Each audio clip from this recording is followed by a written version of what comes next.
On va se tourner vers le reste du monde, comme disait l'autre, mais pas du tout, vers le monde qui nous entoure avec vous, Sophie Larmoyer. Nouvel horaire, je le rappelle, 18h51, autour Bonsoir, de 18h51. Bonjour à vous. Bonsoir.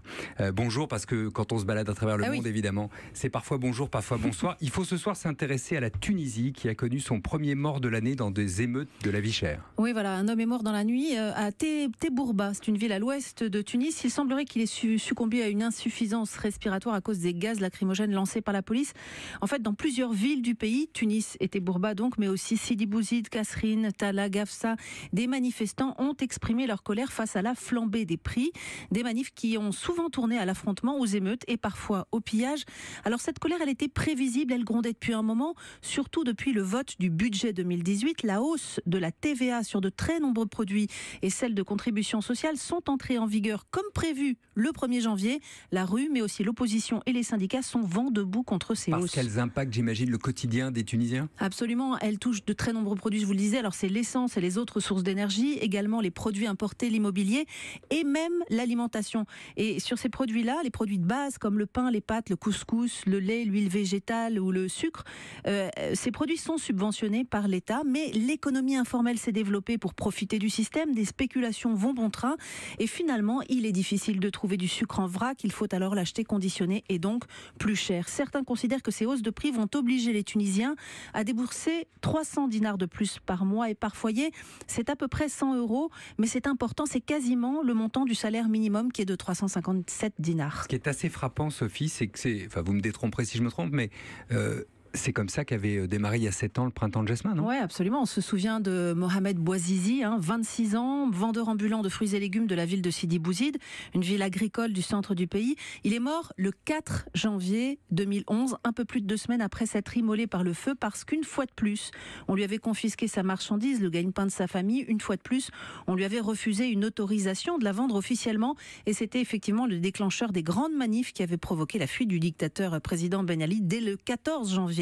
Il faut comprendre que les émeutes de ces jours-ci se déroulent dans un contexte économique toujours aussi dégradé en Tunisie, accentué par la baisse de la fréquentation touristique, par la baisse des investissements étrangers. En décembre, des émeutes avaient déjà secoué une petite ville du nord-ouest du pays. Cette fois, c'était une mère de 5 enfants qui venait de mourir par le feu, elle aussi, épuisée de réclamer les aides sociales de son mari malade. Alors, savez-vous comment les Brésiliens arrondissent leur fin de mois ? C'est assez étonnant. Il suffit de créer une église. Alors cette démonstration, elle a été faite par un jeune étudiant en journalisme qui voulait dénoncer l'opacité des revenus du culte au Brésil. On est avec Marine Odacher, qui est à Sao Paulo pour Europe 1. Bonjour alors pour le coup. Pour vous, Marie, c'est réussi en tout cas, il a attiré l'attention, hein ? Bonsoir, alors oui, Mathéus Mognon a créé l'église nationale de Hanzo, Hanzo étant un personnage guerrier du jeu vidéo Overwatch. Alors c'est en fait le travail de fin d'études de son cours de journalisme d'investigation. Il a voulu prouver à quel point il était facile d'ouvrir une église au Brésil. Avec ses connaissances des nouvelles technologies, l'étudiant a surtout pointé du doigt l'absurdité du système, puisqu'au Brésil, les églises échappent à l'impôt, ce qui explique que depuis 2010, un lieu de culte est créé toutes les heures, quelque part dans le pays, et il est plus facile de créer une église qu'une entreprise. Enfin là, ça ressemble quand même à un canular, non ?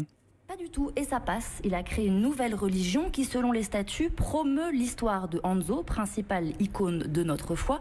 Il a suffi pour cela de remplir quelques conditions. Un simple justificatif de domicile pour transformer la maison d'un ami en lieu de culte, 5 comparses pour déposer les statuts, un avocat qui a signé, et le tour était joué en moins d'une semaine. Pour prouver sa bonne foi, il n'a pas été jusqu'à demander l'immunité fiscale parce que le géant des jeux vidéo, propriétaire de la marque Hanzo, aurait pu se retourner contre lui. Pourquoi cette exemption d'impôt pour les églises au Brésil ? D'après la constitution brésilienne, cela permet de garantir la liberté du culte, un droit inviolable, mais cela devient vite un business. Aujourd'hui, près d'un Brésilien sur 4 est évangélique, les fidèles se bousculent aux portes des temples et chacun donne 10% de son salaire en espèces ou par carte bancaire pendant le culte. Ce sont donc des revenus non imposables et résultat, en toute opacité, quelques pasteurs évangéliques sont devenus richissimes. Ils détiennent notamment plusieurs chaînes de télévision.